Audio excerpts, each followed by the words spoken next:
Pemirsa, seorang suami di Kabupaten Mamuju Tengah, Sulawesi Barat menganiaya istri dan anaknya dengan parang. Akibat aksi brutal tersebut, sang istri tewas di tempat dan anak mengalami luka parah.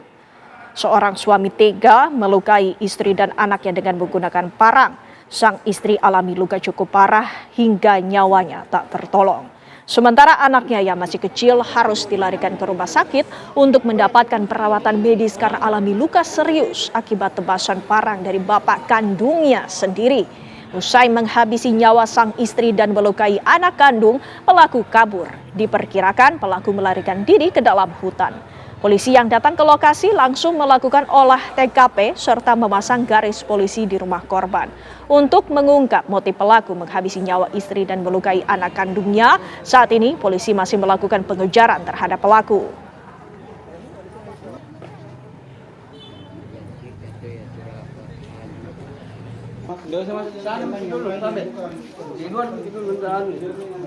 Jangan menjadi